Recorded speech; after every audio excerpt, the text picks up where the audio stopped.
In a mansion filled with history and silence, a loyal housekeeper notices a strange pattern of flickering lights in the library. Driven by curiosity, she discovers a secret compartment, and behind it, the faint voice of an elderly woman begging for help. The truth is devastating. The woman was locked away by her own daughter-in-law, who secretly wanted her gone. With no way out, the housekeeper risks everything to expose the crime, triggering a twist that changes the house's fate forever. The Ashworth Manor, erected on the slopes of the Cotswolds in the 19th century by a tea baron, preserved the elegance of bygone eras in every detail. The ornate ceilings, the noble wood floors that creaked discreetly, the bookshelves carved by Portuguese artisans, everything there breathed history.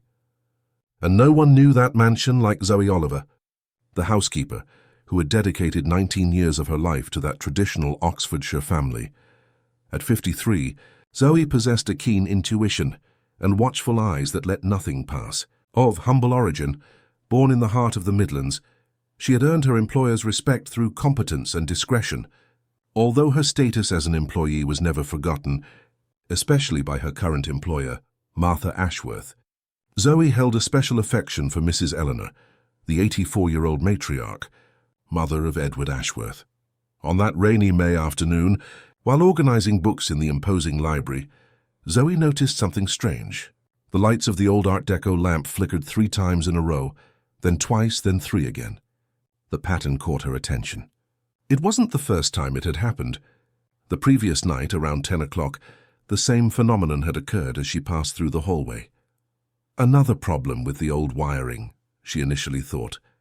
The house was full of them, with its installations bravely resisting the passage of time. But as she approached the switch, she realized it was off. How could the light flicker if the switch was in the off position? Intrigued, she approached the wall where the immense bookshelf of rare books stood. She lightly touched the wooden carvings, feeling with her experienced fingers every curve of the aged oak. It was then that she noticed a slight misalignment in one of the shelves. In almost 20 years working there, she had never perceived that irregularity. Could it be? She murmured to herself, as her fingers gently pressed the carving that seemed out of place. A soft click echoed through the empty library. The bookshelf moved a few inches to the side, revealing a narrow passage. Zoe's heart raced. Stories about secret passages in colonial mansions were not uncommon, but she had never imagined that the Ashworth Manor hid one. Cautiously, she pushed the bookshelf a little further.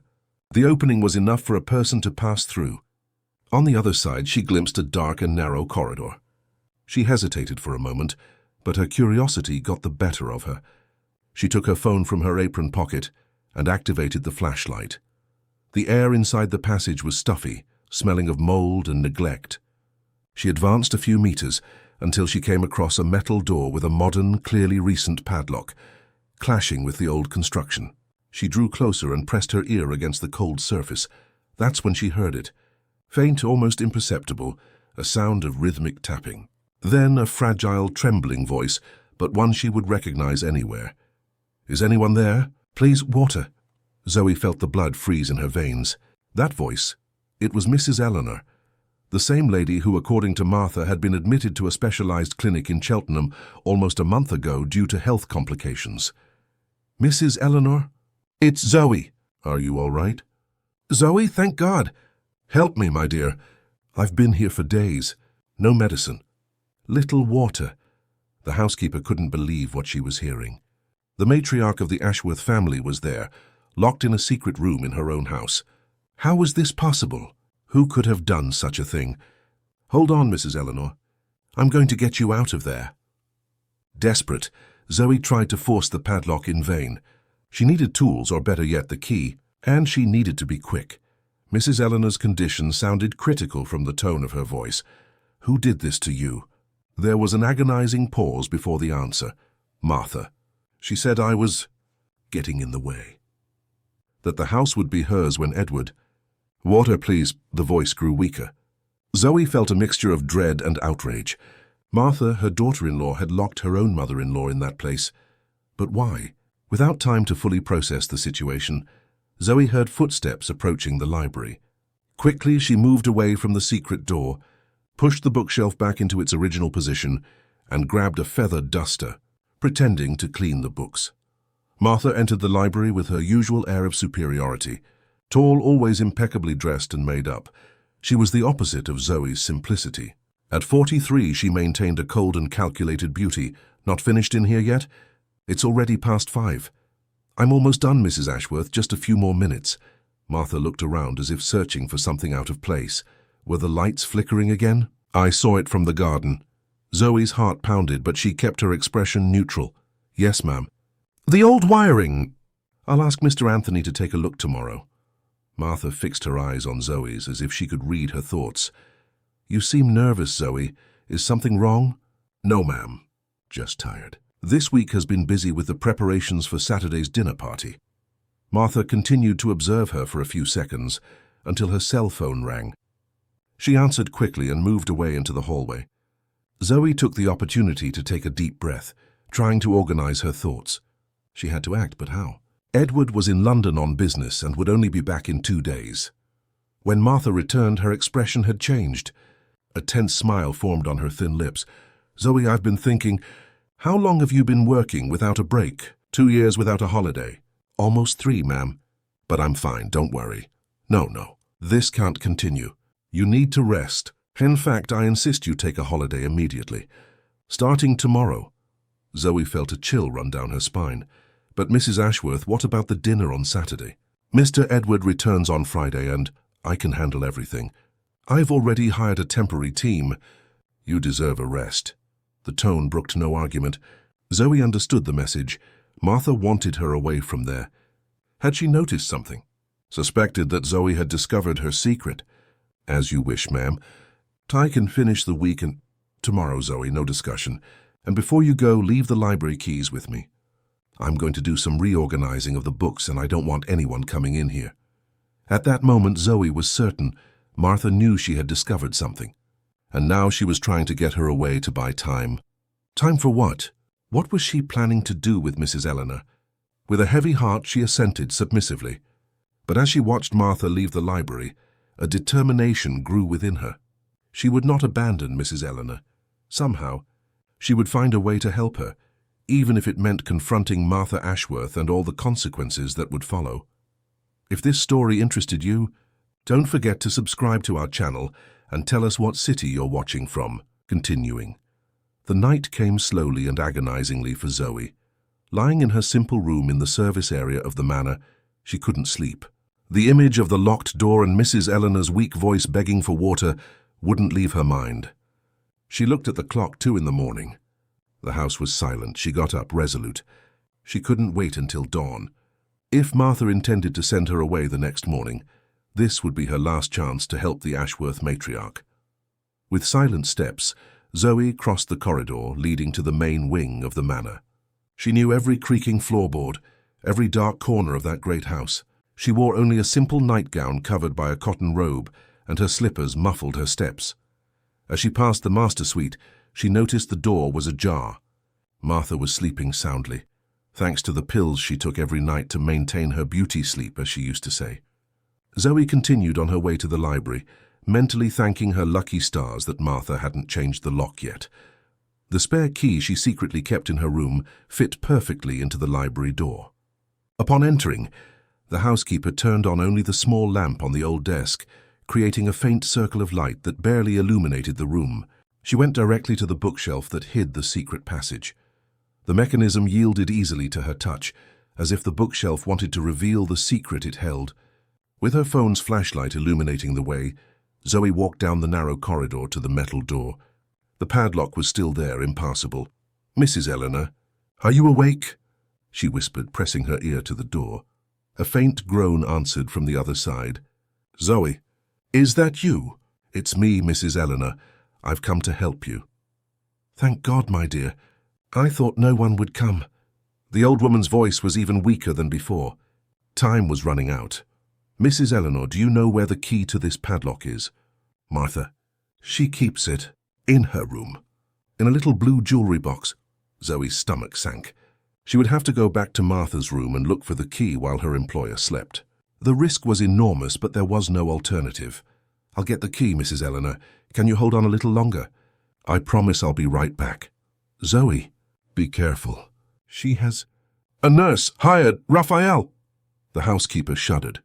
Raphael Miles, the supposed personal assistant Martha had hired a few weeks ago, a tall man with a serious demeanor and few words, whom Zoe rarely saw around the house, but whom Martha claimed was indispensable for her social projects. Where does he stay, Mrs. Eleanor? In the guest room, east wing. He brings food, sometimes, but not much. Zoe clenched her fists in anger. So Raphael was Martha's accomplice in this absurd situation. I'll be right back. Mrs. Eleanor, don't worry. With her heart pounding, Zoe returned through the secret corridor, carefully closed the passage, and left the library. The main hallway was dark and silent. She paused for a moment, straining her ears for any unusual sound, but only the ticking of the old grandfather clock broke the silence. She cautiously approached Martha's room. The door was still ajar. From inside, she could hear her employer's heavy breathing. She pushed the door slowly, praying it wouldn't creak.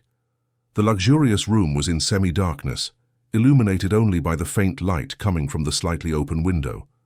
Zoe knew this room well.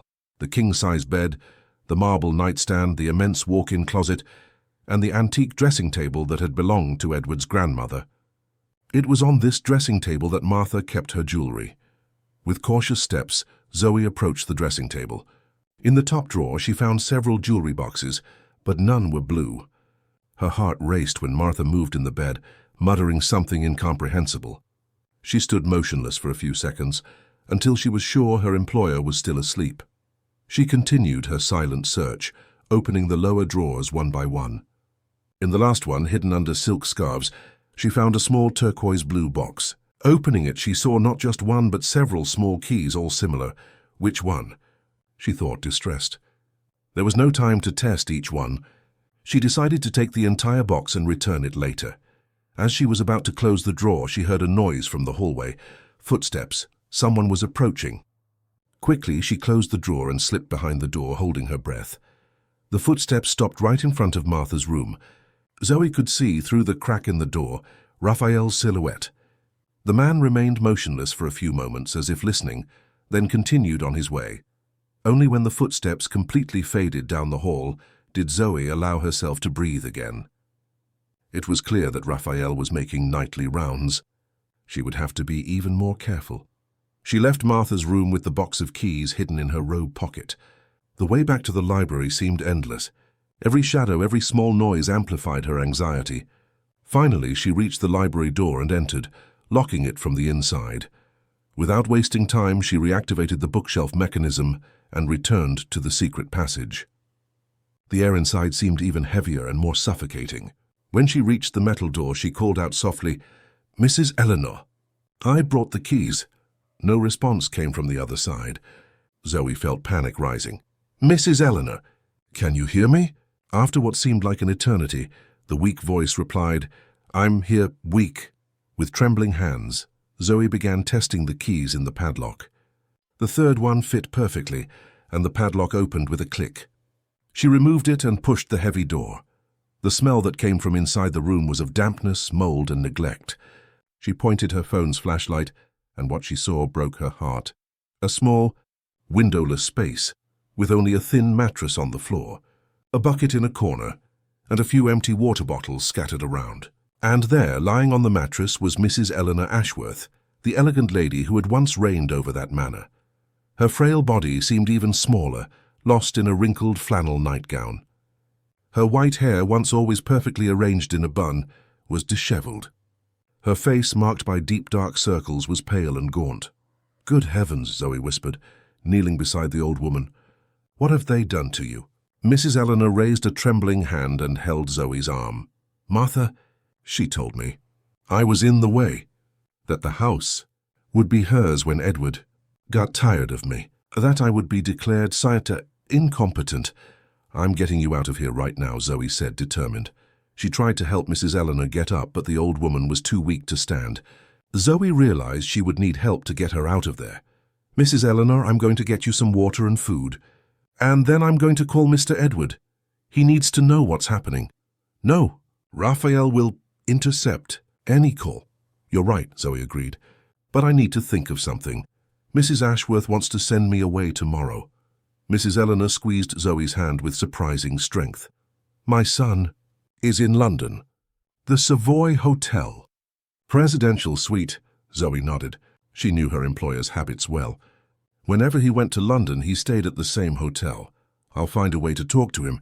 You're going to be all right, I promise." She stood up resolute. She knew what she had to do. First, she would take care of Mrs. Eleanor that night, bringing water, food, and medicine. Then she would find a way to contact Edward without Martha or Raphael finding out.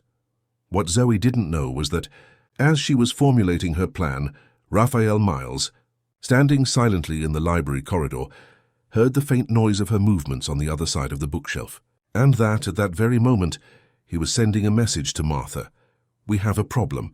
The maid found out. Dawn came too quickly. Zoe had managed to bring water, some biscuits, and a blanket to Mrs. Eleanor during the night. She had also found the old woman's medication in Martha's office drawer and brought it to her in secret. But she knew that palliative measures would not solve the problem. She needed to get the lady out of that place immediately. At 6 in the morning, she prepared breakfast in the kitchen, as she always did. Her movements were mechanical, but her mind was working furiously. She was sure that Martha would stick to her decision to dismiss her that day, and her time in the manor was running out. "Good morning, Zoe." Martha's cold voice startled her. It was unusual for her employer to be up so early. Dressed in a red silk robe and with her face perfectly made up, she looked ready for a photo shoot, not for breakfast at home. "Good morning. Mrs. Ashworth, you're up early today. I have a lot to sort out, including your departure arrangements. Have you packed your things?" Zoe maintained a neutral expression, though her stomach was in knots. "Not yet, ma'am. I thought I could finish today's work as usual." Martha smiled, but the smile didn't reach her eyes. "That won't be necessary. Raphael can take over your duties until the replacement arrives. I want you out of here by noon." Zoe nodded submissively as she served Martha's coffee. As she placed the cup on the table, she noticed that her employer's hands were trembling slightly. Martha was also nervous despite her controlled appearance. "I've already called a taxi for you. It will arrive at 11 o'clock. Your severance pay will be deposited into your account in a few days, once my accountant organizes the figures." "Yes, ma'am." Raphael entered the kitchen at that moment. Tall and burly in his late 30s, he had a piercing gaze that always made Zoe uncomfortable. "Good morning, Mrs. Ashworth." "Good morning, Zoe." "Raphael, good morning. I've just informed Zoe that she will be leaving the house today. Could you accompany her to her room and help her with her bags? I'm sure she has a lot of things accumulated after so many years." The message was clear. Raphael would be watching Zoe's every move until she left. She would have no opportunity to go back to the library or make any calls without supervision. "It will be a pleasure, Mrs. Ashworth. May I accompany you now, Zoe?" With a heavy heart, the housekeeper followed Raphael to her small room at the back of the manor. She needed to think fast. Her only chance would be during the journey to the Cotswolds bus station, when she was away from Raphael's watchful eyes. In her room, she began to pack her clothes into the battered suitcase she had brought almost 20 years ago when she first arrived at the Ashworth Manor. Raphael remained at the door, observing her every move. "You've worked here a long time, haven't you?" he asked in a casual tone. 19 years. "It must be hard to leave a place where you've spent so much time." Zoe looked directly into his eyes. "Some things are harder to leave behind than others." Something in Raphael's gaze shifted. For an instant, Zoe thought she saw a shadow of doubt, perhaps even guilt. "I know it's none of my business," she continued, taking a risk. "But Mrs. Eleanor, is she really all right at the clinic?" Raphael visibly tensed. "Why do you ask?" "A concern. I took care of her for many years. Mrs. Ashworth assures me she is receiving the best care." Zoe just nodded, turning her attention back to her suitcase. She knew she had touched a nerve. Raphael didn't seem completely comfortable with the situation, which could be useful. At 10:30, Zoe was ready with her bags in the living room. A lifetime reduced to 2 suitcases and a handbag. Martha handed her an envelope. "Your final payment in cash. The rest will be deposited. And a letter of recommendation in case you need it." Zoe took the envelope without a word. She looked around at the manor she knew so well, feeling as if she were abandoning not just a job, but a part of herself. "The taxi is here," Raphael announced. Looking out the window, Martha smiled coldly. "Goodbye." "Zoe, I appreciate your service all these years." The housekeeper gave a small nod of her head. "Goodbye. Mrs. Ashworth, I hope you take good care of this house, and of everyone who lives in it." For an instant, the two women's eyes met in a silent duel. Martha was the first to look away. "Raphael, help her with the bags." On the way to the gate, Zoe made a decision. She couldn't just leave. While Raphael was putting her bags in the taxi's boot, she approached him and whispered, "I know what you're doing to Mrs. Eleanor. It's not right." "Raphael." The man froze for a second, then turned to her with a hard expression. "I don't know what you're talking about. Get in the taxi, Zoe. She needs medical care. She's very weak. Get in the taxi now." Zoe obeyed, but before closing the door, she looked into his eyes. "You know this is wrong. If something happens to her, you'll be responsible too." The taxi door closed, and the vehicle began to pull away from the manor. In the rearview mirror, Zoe saw Raphael standing at the gate, watching the car drive away. "Where to, ma'am?" asked the taxi driver. Zoe hesitated. Her initial plan was to go to the bus station, but now she was considering another option. "Do you know the Grand Hotel in Cheltenham?" "Of course, ma'am. One of the landmarks of the Cotswolds. Could you take me there, please?" The Grand Hotel, a former spa-turned-convention center and hotel, was less than 20 minutes from the manor.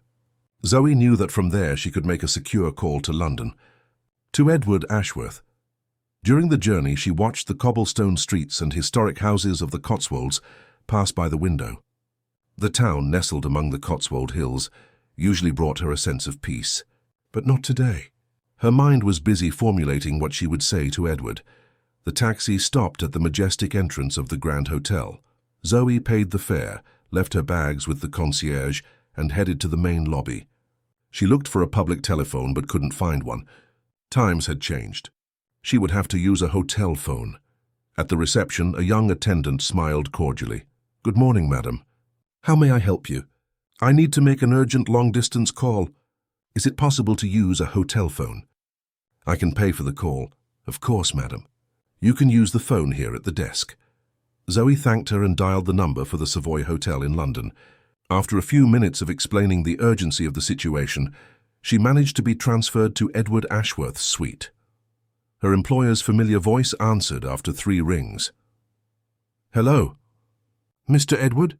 It's Zoe." "Zoe? Has something happened at the manor?" She took a deep breath. It was now or never. "Mr. Edward, I need to talk to you about your mother." "My mother? What about her? Did something happen at the clinic?" "She's not in any clinic, Mr. Edward." There was a moment of tense silence on the other end of the line. "What do you mean?" "Martha told me Mum was admitted almost a month ago because of pneumonia." "Your mother is at the manor, sir, hidden in a secret room behind the library, locked in. I found her last night." Edward's breathing became audible through the phone. "Zoe, are you sure about this?" "Absolutely, sir. I spoke with her. She's very weak, in urgent need of medical care. Mrs. Ashworth sent me away today when she realized I had found out." Another moment of silence, followed by sounds of movement. "I'm coming back to the Cotswolds right now. I'll catch the first flight." "Where are you?" "At the Grand Hotel. Stay there." "I'll get there as fast as I can." "Don't try to go back to the manor alone, do you understand? It could be dangerous." "Yes, sir." "But your mother?" "I'm going to call the Cotswolds police right now. They need to check this immediately." Zoe felt a lump in her throat. "Mr. Edward, there's something else. Mrs. Ashworth hired a man, Raphael. He's helping to keep your mother imprisoned. Be careful." "My God," Edward's voice faltered. "How could she? How did I not see?" "You were always traveling, sir." She planned everything down to the smallest detail. "Zoe, you saved my mother. I can never thank you enough. Stay at the hotel. I'm on my way." The call ended. Zoe returned the phone to the receptionist, thanking her. A huge weight had been lifted from her shoulders, but the worry persisted. She knew Martha wouldn't give Mrs. Eleanor up easily when the police arrived, and Raphael could be dangerous if cornered. She sat down in an armchair in the hotel lobby, trying to calm her thoughts. She had done what needed to be done. Now everything was in the hands of the authorities, and in the hands of Edward Ashworth. What Zoe didn't know was that at that very moment, Martha received a call on her cell phone. A call from a contact at the phone company, informing her of a long-distance call made from the Grand Hotel to London, to the hotel where Edward was staying. Turning pale, Martha turned to Raphael, who had just entered her office. She called Edward. "We need to act now." Detective Paul Reynolds listened intently to Edward Ashworth's call. In his 25 years serving with the Cotswolds Constabulary, he had seen it all. But the accusation that an elderly woman was being held captive inside her own home by her own daughter-in-law was unusual even by his standards. "Mr. Ashworth, I understand your concern, but we must proceed within the law. I can't simply invade a private property based solely on a telephone report. Detective, we're talking about my mother, an 84-year-old woman who could be in mortal danger right now." "I understand. I'll send 2 officers to check on the situation. They can request a visit to verify your mother's well-being. If there's any resistance, then we'll have grounds for more forceful action." Edward reluctantly agreed, but insisted that the officers go immediately. Meanwhile, he was already on his way to Heathrow Airport to catch the first flight to the nearest regional airport. At the Ashworth Manor, Martha paced back and forth in her office, her face contorted in an expression of fury and desperation. She ruined everything. Years of planning every detail, and that meddling little maid destroyed it all in one day. Raphael remained silent, leaning against the wall. His usually impassive face showed signs of concern. "What are we going to do, Martha? If the police come, they have nothing on us. They'll find a normal house with no old woman hidden anywhere." Raphael's eyes widened. "What are you suggesting?" Martha stopped pacing and stared at him intently. "We need to move Mrs. Eleanor now." "Move her where?" "She can barely walk." "To the clinic in Cheltenham, where she's supposedly been all along. I have contacts there. They'll register her admission as if it were weeks ago." "And how will we explain her condition?" "She's dehydrated, weak. We'll say she had a recent relapse. That the pneumonia got worse." Raphael shook his head, visibly uncomfortable. "This is madness, Martha. We're getting in too deep. You're already in up to your neck, Raphael. If I go down, you go down with me. Or have you forgotten who paid off your gambling debts? Who pulled you out of that hole?" The man lowered his head, defeated. Martha approached and touched his face with false tenderness. "We both know you have no choice. Now go get the old woman. We'll put her in the car and take her to Cheltenham before the police or Edward arrive." Raphael reluctantly nodded and left the office, heading towards the library. Martha picked up the phone and made a quick call to the St. Clara Clinic in Cheltenham, speaking with the administrative director, an old friend who owed her favors. In less than 5 minutes, everything was arranged. Mrs. Eleanor would be registered as a patient admitted 3 weeks ago, with a case of pneumonia complicated by her advanced age. Martha smiled with satisfaction as she hung up the phone. Her calculating mind was already crafting the story she would tell Edward. How difficult it had been to see her mother-in-law worsening at the clinic. How the doctors had advised not to disturb him during his important business trip, with news that would only worry him, without him being able to do anything from a distance. Her thoughts were interrupted by Raphael's return, who entered the office with an alarmed expression.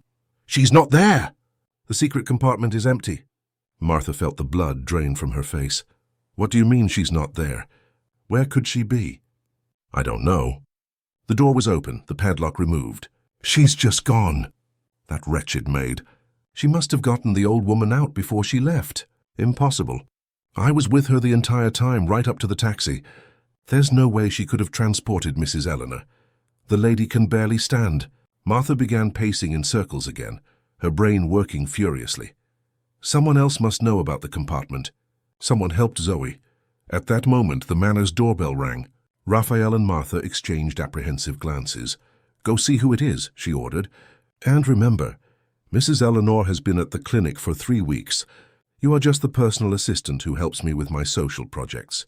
Raphael adjusted his tie and headed to the main door. Upon opening it, he found 2 men in plain clothes with serious expressions. "Good afternoon. Can we help you?" "Good afternoon. I'm Inspector Martinez, and this is Officer Sousa from the police. We'd like to speak with Mrs. Martha Ashworth." Raphael maintained his composure. May I ask what this is about? It's a private matter. We'd prefer to speak with her directly. Of course, please come in. I'll get her. The officers were led to the living room while Raphael went to inform Martha. She took a deep breath, adjusted her elegant dress, and prepared her best smile before entering the room. Good afternoon, gentlemen. How can I help? You? Inspector Martinez introduced himself again. Mrs. Ashworth, we've received a report concerning your mother-in-law, Mrs. Eleanor Ashworth. Martha adopted a worried expression. My mother-in-law? She's been in a clinic in Cheltenham for a few weeks. Has something happened to her? Could you provide proof of this admission? A medical report, perhaps? Of course, I can call the clinic right now. But may I know what's happening? I'm getting worried. The inspector exchanged glances with his colleague before continuing. Mrs. Ashworth, we received a report that Mrs. Eleanor was being held against her will in this house, in poor conditions. Martha let out a nervous laugh. That's absurd. Who would make such an accusation? The report came from Mrs. Eleanor's son, Edward Ashworth, based on information provided by a former employee of this house. Martha's smile vanished. Zoe. Of course. She worked here for many years, but unfortunately had to be dismissed just today. She was showing signs of mental confusion, making up stories. I was concerned for her mental health, to be honest. The officers remained impassive. Mrs. Ashworth, we would like to check the premises, if you don't mind. On what grounds? You don't have a warrant, do you? Actually, we are here to check on the welfare of an elderly person, based on a report. If you have nothing to hide, I see no reason to prevent our check. Martha felt cornered. Refusing the officer's entry would only increase suspicion. Very well. Raphael can accompany you. I will call the clinic to clear up this ridiculous situation. While the officers began their inspection of the house, accompanied by Raphael, Martha retreated to the office. With trembling hands, she dialed the clinic's number. Dr. Mendez, it's me. The police are here. Yes, right now. I need you to confirm that my mother-in-law has been admitted there since... No, wait. They're not here at the moment. Listen, there's been a complication. My mother-in-law has disappeared from the hiding place. No, I'm not kidding. She's just vanished. The conversation was interrupted by a knock on the door. Martha hung up hastily. Come in. Raphael opened the door with a defeated expression. Martha, they want to see the library. Her heart pounded. The library was where it all began. The bookshelf, the secret passage, the compartment where Mrs. Eleanor had been until recently. Tell them the library is closed for renovations. I already did. They insisted. At that moment, Inspector Martinez appeared behind Raphael. Mrs. Ashworth, we need to check every room in the house, including the library. With no alternative, Martha nodded. The three walked in silence to the imposing solid wood door of the library. With a sense of inevitability, Martha turned the key in the lock and opened the door. The library was exactly as it had always been, or almost. The books organized on the shelves, the antique desk in the center, the heavy curtains filtering the sunlight. Nothing seemed out of place, except for one detail. Seated in a leather armchair near the window, with an open book on her lap and a shawl over her shoulders, was Mrs. Eleanor Ashworth. Standing beside her, with a tray containing tea and biscuits, was Anthony, the gardener who had worked at the manor for over 30 years. Martha, dear, I'm so glad you came. Anthony was just telling me about the new roses he planted in the west garden. They will be beautiful in the spring. Mrs. Eleanor's voice, though weak, had a tone of serene dignity. Her eyes, however, gleamed with a mix of defiance and triumph as she faced her daughter-in-law. Martha felt the ground disappear from under her feet. How was this possible? How had Mrs. Eleanor gotten out of the secret compartment? How was she here in the library as if nothing had happened? Inspector Martinez approached the elderly woman respectfully. Mrs. Eleanor Ashworth, I'm Inspector Martinez from the police. Are you all right? But I am now, young man. Thanks to Zoe and Anthony. They saved me. The officer's gazes turned to Martha, who remained paralyzed at the door. Raphael by her side seemed equally stunned. Mrs. Martha Ashworth, the inspector said formally, do you have anything to say about what is happening here? Before Martha could answer, Mrs. Eleanor's voice rang out again, with surprising strength for someone so frail. She and this man kept me locked in a secret compartment behind this bookshelf for almost a month. without proper light, with little water and food. Also, I would disappear, so they could declare me incompetent and take control of the family's assets. The ensuing silence was as heavy as lead. Martha opened her mouth, then closed it again, unable to formulate a defense. This is madness. She's delirious. Look at her state. She's clearly confused. I am not confused, Martha, Mrs. Eleanor retorted firmly. I remember every single day of that hell perfectly. Every lie you told my son. Every time you or this man came to give me the bare minimum of water and food just to keep me alive, but too weak to resist. Inspector Martinez turned to his colleague. Officer Sousa, I think we have sufficient grounds to take Mrs. Martha Ashworth and Mr. Raphael to the station for formal questioning. Martha took a step back, panic taking over her face. You can't do this. You have no proof. It's her word against mine. Actually, said Anthony, the old gardener, speaking for the first time, we do have proof. From his pocket, he took out a small recorder. Zoe asked me to install this in the secret compartment last night, after she found Mrs. Eleanor. It's all recorded here. Every visit, every threat, every confession. Martha's and Raphael's eyes widened in shock. Inspector Martinez gave a slight smile of approval. This will make our job much easier. Officer Sousa, please escort the suspects to the car. As Martha and Raphael were escorted out of the library, Mrs. Eleanor leaned slightly forward in her armchair. Inspector, before you take my daughter-in-law away, I would like to say one thing to her. The officer nodded, and the elderly woman looked Martha in the eye. You never understood what truly matters, Martha. It was never about money or power. It was about family, about loyalty, something that Zoe and Anthony, whom you always treated as invisible, have in abundance. They are more my family than you ever were. Martha did not reply. With her lips pressed into a thin line of hatred, she allowed herself to be led out of the manor, accompanied by Raphael. When they were finally alone in the library, Mrs. Eleanor let out a deep sigh, as if she had been holding her breath for weeks. Anthony, how can I ever thank you and Zoe? The gardener, a man of nearly 70 with sun-weathered skin and hands calloused from work, smiled gently. There's nothing to thank, Mrs. Eleanor. You've always been good to all of us. It was the least we could do. How did Zoe manage to find you in time? She called me from the Grand Hotel, right after speaking with Mr. Edward. She knew I had the key to the back entrance, which not even Mrs. Ashworth knows about. We came through the garden passage while Mrs. Ashworth was busy in her office. Mrs. Eleanor smiled, feeling a wave of gratitude and relief. My Edward. Is he coming back? Yes, ma'am. He should be here any moment. Zoe is waiting for him at the hotel. The old woman leaned back in her chair, exhausted but serene. For the first time in weeks, she felt safe.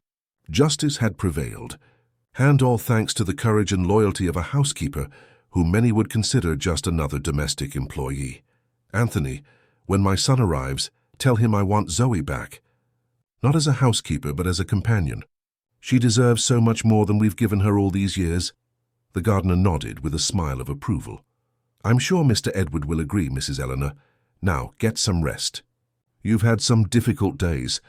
As Mrs. Eleanor closed her eyes, feeling the warmth of the sun streaming through the library window, the sound of a car approaching rapidly announced the arrival of Edward Ashworth at the manor. A new chapter was about to begin at the Ashworth Manor, a chapter of healing, truth and recognition of the value of those who, for so long, had remained in the shadows. The reunion between Edward and his mother was emotional. Upon entering the library and seeing Mrs. Eleanor sitting in the armchair, visibly frail but alive, the 52-year-old businessman couldn't hold back his tears. He rushed to her and embraced her gently as if afraid she might break. Mum, forgive me. I didn't know. I couldn't imagine. Mrs. Eleanor tenderly stroked her son's graying hair. It's not your fault, my son. Martha planned everything in minute detail. She used your trips, your trust in her. Edward pulled back slightly to look at his mother's face. The marks of suffering were evident. The sunken eyes, the pallor, the extreme thinness. He felt a wave of anger rise within him. She will pay for this. I swear she will. Justice is already being served, Mrs. Eleanor replied serenely. But now I need you to do something for me. Anything, Mum. Zoe, she saved my life. I want her to come back, not as an employee, but as part of the family. Edward smiled through his tears. "I've already arranged it. I sent a car to pick her up from the hotel. She will never have to worry about anything in her life again." At that moment, an ambulance arrived at the manor. The paramedics entered with a stretcher, but Mrs. Eleanor insisted on walking to the ambulance with the help of her son and Anthony. Her dignity, though shaken by the weeks of confinement, remained intact. "I'll go with you to the hospital," Edward said, holding his mother's hand as the paramedics settled her in the ambulance. "No, my son. Go and get Zoe. She must be anxious at the hotel, not knowing what happened." "I'll be fine." Reluctantly, Edward agreed. Before the ambulance left, he leaned over and kissed his mother's forehead. "I'll be right behind you with Zoe, I promise." At the Grand Hotel, Zoe waited anxiously. Since calling Edward, she had heard no news. She had tried to contact Anthony, but the gardener's cell phone was out of service. The hours dragged on with torturous slowness. When the receptionist informed her that a man was asking for her in the lobby, her heart raced.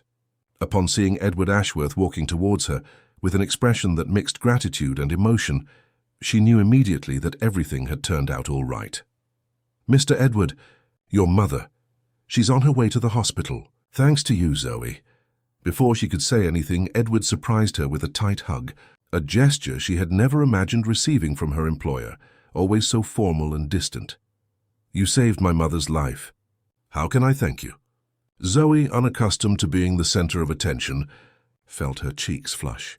"I only did what any decent person would do, sir." "No, Zoe, you did what only someone with your character and courage would do. And now come. My mother asked me to take you straight to the hospital." During the drive to St. Teresa's Hospital, the best equipped in the Cotswolds, Edward told Zoe how they had found Mrs. Eleanor in the library, thanks to her and Anthony's plan, how Martha and Raphael were taken by the police, and how his mother, even weakened, had maintained her dignity and strength of spirit. "Mum wants you to come back home, not as a housekeeper, but as her companion. And I want to offer you a new start, Zoe. A proper room, a fair salary, paid holidays, health insurance, everything you deserve and never received all these years." Zoe felt a deep emotion well up in her chest. For almost 2 decades, she had served that family with dedication, often being treated as invisible, especially by Martha.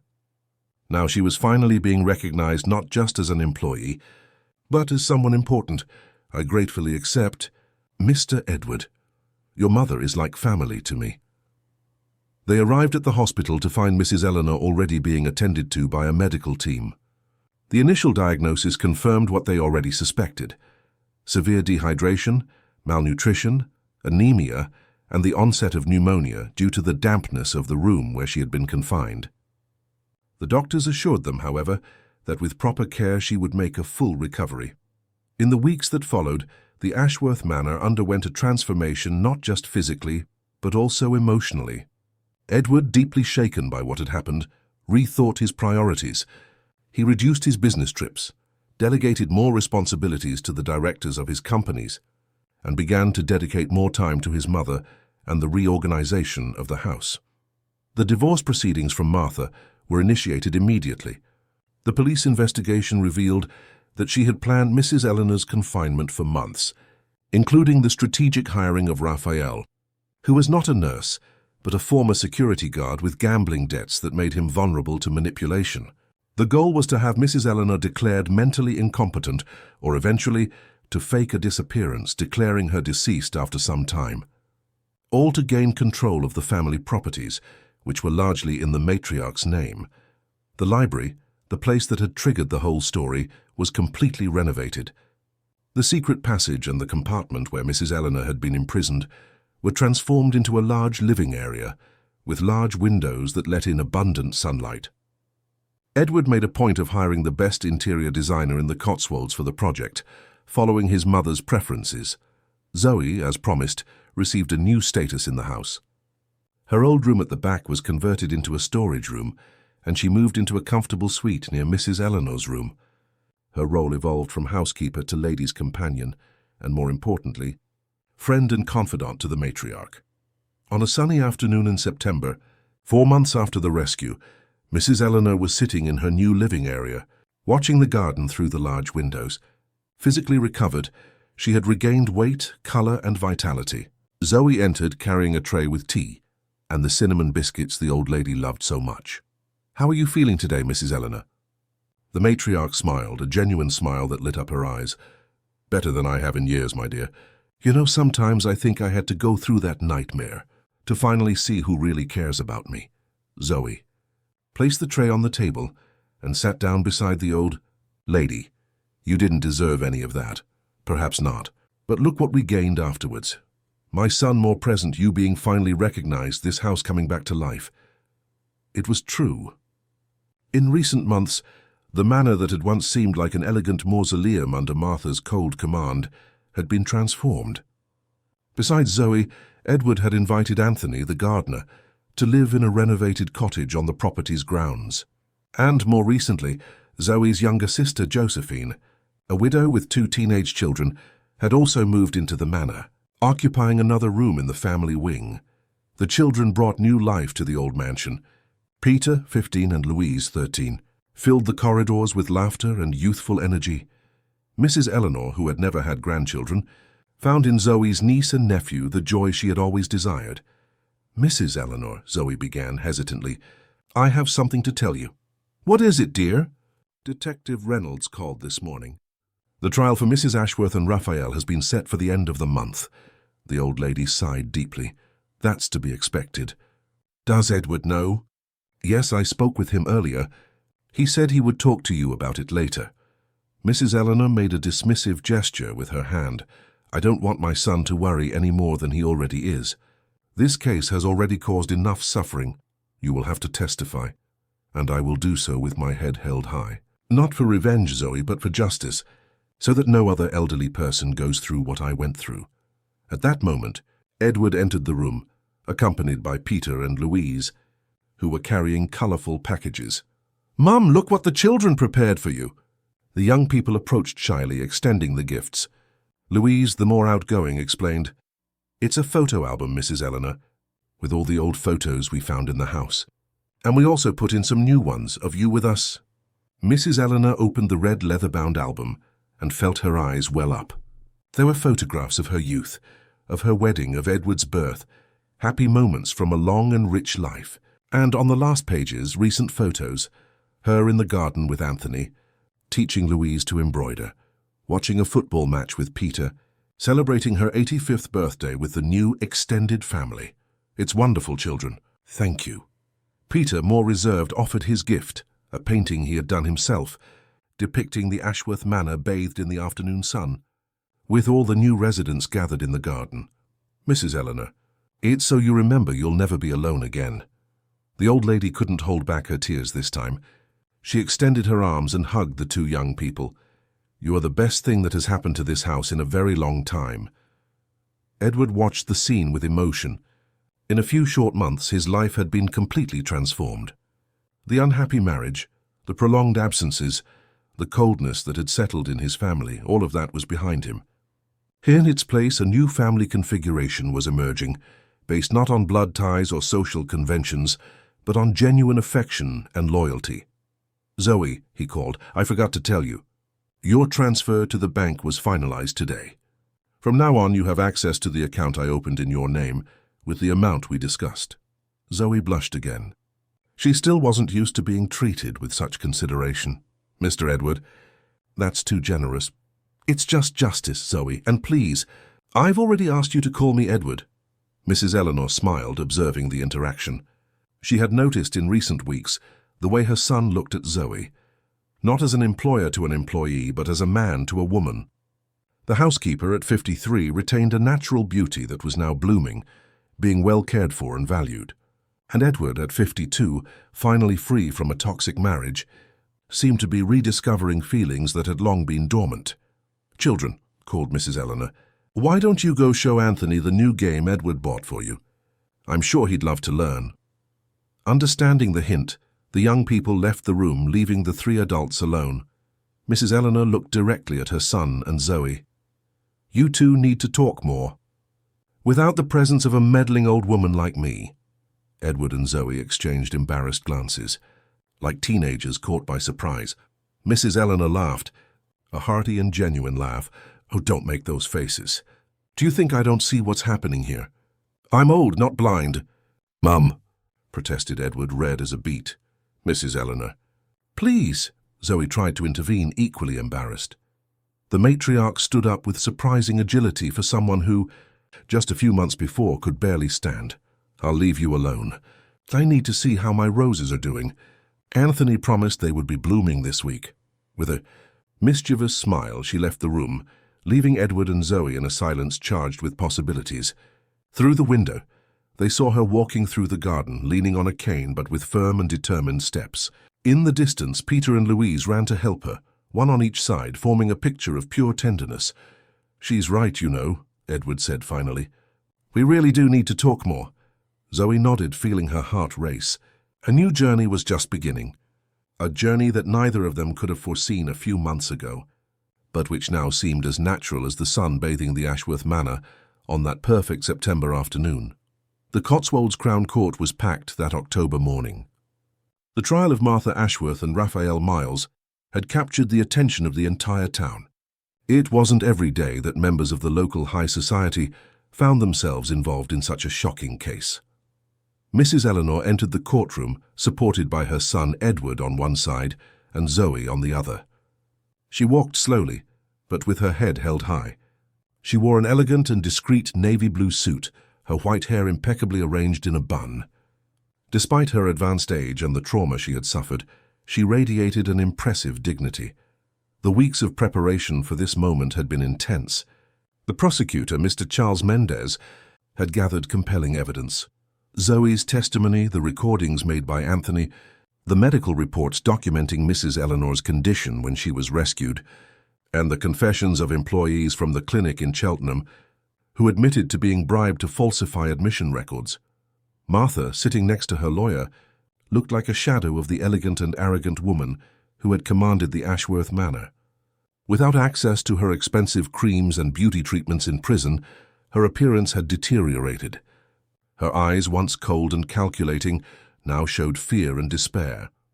Raphael, for his part, had chosen to cooperate with the prosecution in exchange for a reduced sentence. He confessed his part in the plan, detailing how Martha had recruited him, exploiting his gambling debts and promising a generous financial reward when the plan was completed. When Mrs. Eleanor was called to the stand, a sepulchral silence fell over the courtroom. In a firm voice, she recounted her experience, how Martha had gradually isolated her from friends and family, how one night she was drugged with medication in her tea and woke up in the secret compartment. The weeks of confinement, with little water, inadequate food, and the absence of essential medical care for a person of her age. The sporadic visits from Martha and Raphael, always with veiled threats and promises that no one would miss her. The worst part was not the physical confinement, she said, looking directly at the judge. It was the betrayal. Seeing my own daughter-in-law, whom I welcomed into my home, coldly plan my suffering. It was hearing from her that my own son would be easily manipulated into forgetting me. When asked about her current feelings towards Martha, Mrs. Eleanor surprised everyone. I don't hate her. Anger consumes the one who feels it, not the one who deserves it. I just want justice to be done so that other elderly people do not suffer what I suffered. So that families value their elders while they are alive, not just when they are no longer here. Zoe was the next to testify. With simplicity and honesty, she described how she discovered the secret passage, how she found Mrs. Eleanor, and how she planned her rescue with Anthony's help. Her testimony moved everyone in the courtroom, especially when she described the moment she heard the old woman's faint voice asking for water. At that moment, I didn't think about the consequences for myself. I didn't think I could lose my job, my home. I only thought that someone who had always been good to me needed help, and that I couldn't fail her. Edward, visibly moved, squeezed Zoe's hand when she returned to her seat. In recent months, the relationship between the two had evolved from employer and employee to something much deeper. They still proceeded with caution, respecting each other's time, but it was clear to everyone around them that something special was blossoming there. After 3 days of testimonies and arguments, the verdict was announced. Martha Ashworth was sentenced to 15 years in prison for false imprisonment, attempted murder by omission of aid and elder abuse. Raphael Miles received a lesser sentence of 8 years, due to his cooperation with the investigation. Upon leaving the courthouse, the Ashworth family was met by journalists and onlookers. Edward made a brief statement, thanking the justice system and asking for respect for his mother's privacy during her recovery process. Zoe and Mrs. Eleanor walked straight to the waiting car, avoiding the camera flashes. Back at the manor, they found a small celebration prepared by Josephine, Anthony, and the young Peter and Louise. An improvised banner with the words "Justice Prevails" decorated the entrance to the living room. "We didn't know if it would be appropriate to celebrate," explained Josephine, always practical and direct. "But we thought you deserved a moment of joy after so much tension." Mrs. Eleanor smiled, genuinely touched. "It is perfectly appropriate to celebrate justice, and to celebrate this family we have built together." In the days following the trial, life at the Ashworth Manor gradually returned to normal. A new normal, warmer and more authentic than the previous one. Edward finally formalized the new arrangements. Zoe and Josephine received contracts as house administrators, with fair salaries and all legal benefits. Anthony was promoted to head groundskeeper, with 2 assistants to help him with the heavier work, allowing him to focus on the garden he loved so much. On a particularly pleasant afternoon, 6 months after the rescue, Mrs. Eleanor called everyone for a meeting in the living area. When they were all present, Edward, Zoe, Josephine, Anthony, Peter, and Louise, the matriarch announced her decision. "I have spoken with my lawyers and made some changes to my will," she began. "This house, which almost became my prison, will be transformed into a care home for elderly victims of family abandonment." The surprise was universal. Edward was the first to recover from the shock. "Mum, are you sure? This house has been in the family for generations, and it will continue to be, my son, but with a nobler purpose. Part of the property will be preserved for you and your descendants naturally, but the rest will be dedicated to helping those who, like me, found themselves alone and vulnerable in their old age." Zoe, sitting next to Edward, squeezed his hand in a gesture of silent support. "And there's more," continued Mrs. Eleanor, with a mischievous twinkle in her eye. "Zoe, Josephine, and Anthony will receive shares in the Eleanor Ashworth Institute, which will be created to manage the center. The 3 of you will be directors, along with Edward." The ensuing silence was broken by Josephine's emotional sob. Anthony, a man of few words, just shook his head in thanks, unable to verbally express what he felt. Zoe, for her part, knelt beside Mrs. Eleanor's chair and kissed her wrinkled hands. "You didn't have to do that. I know I didn't have to. I wanted to. You showed me that family is not just about blood. It's about loyalty, care, respect." Edward approached his mother, his eyes misty. "Are you sure this is what you want?" "Absolutely, my son. I want my legacy to be one of transformation, not bitterness." That evening after dinner, Edward invited Zoe for a walk in the garden. The stars shone brightly in the Cotswold sky, and the cool air carried the scent of the roses that Anthony cultivated with such care. "My mother always knew what she wanted," Edward commented. "But today she surprised me." Zoe smiled, looking at the city lights in the distance. "Mrs. Eleanor is an extraordinary woman. She always has been, even in the most difficult moments." Edward stopped under an old mango tree, whose branches formed a sort of natural canopy. He took Zoe's hands in his. "Do you know what surprised me the most today? The natural way Mum spoke of my descendants, as if she knew something that I myself didn't have the courage to admit out loud." Zoe felt her heart race. In recent months, her relationship with Edward had evolved at a slow and respectful pace. Deep conversations, shared moments, an occasional touch of hands, but neither had verbalized what they felt. "What are you trying to say, Edward?" He smiled, suddenly shy. "That maybe Mum sees further than we imagine. That maybe she sees a future where you and I—" Zoe silenced him by placing a finger on his lips. "We don't need to define it now. We have time." Edward nodded, understanding. Both had recently come out of difficult situations. He from a toxic marriage, she from years of being treated as invisible.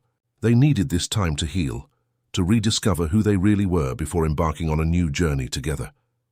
"You're right, as always," Edward agreed. "But know that when you're ready, I'll be here." The moment was interrupted by Peter and Louise, who came running through the garden. "Aunt Zoe!" "Edward, come quick!" Grandma Eleanor is showing the old photo albums and telling incredible stories about the manor. The term Grandma Eleanor had emerged naturally among the children, to the delight of the old woman, who had always dreamed of having grandchildren. Zoe and Edward exchanged a knowing look before following the young people back to the house. In the living area, Mrs. Eleanor was sitting in her favorite armchair with an album open on her lap. Anthony and Josephine were settled on the nearby sofa, listening intently to the matriarch's stories. "Ah, finally," exclaimed Mrs. Eleanor upon seeing Edward and Zoe. "Come see these photos from the manor's inauguration in 1912. My grandfather is here, look at his posture." As everyone gathered around Mrs. Eleanor, absorbing the stories of a past rich in traditions and memories, Zoe felt a deep peace. She looked around at this unlikely group that now formed a family. Josephine, her sister, who finally had a stable home to raise her children.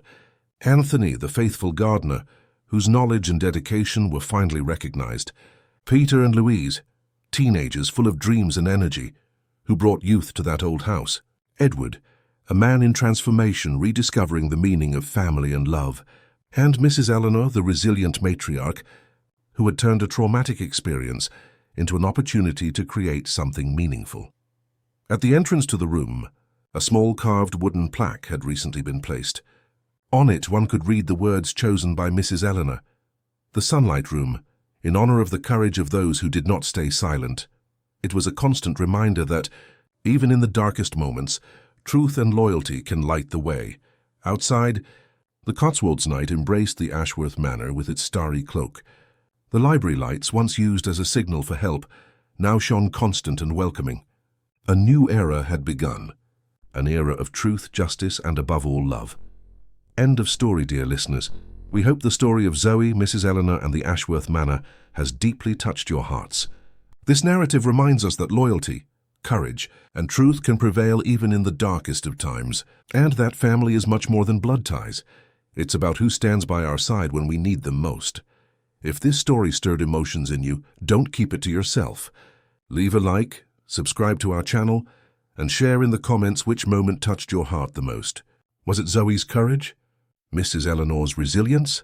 Or perhaps the rebirth of the Ashworth Manor as a place of light and welcome? For more stories that explore the depths of the human heart, family relationships, and emotional new beginnings, check out our special playlist, Stories of Overcoming Adversity. There you will find other narratives just as captivating as this one. Until the next story, where new emotions await you.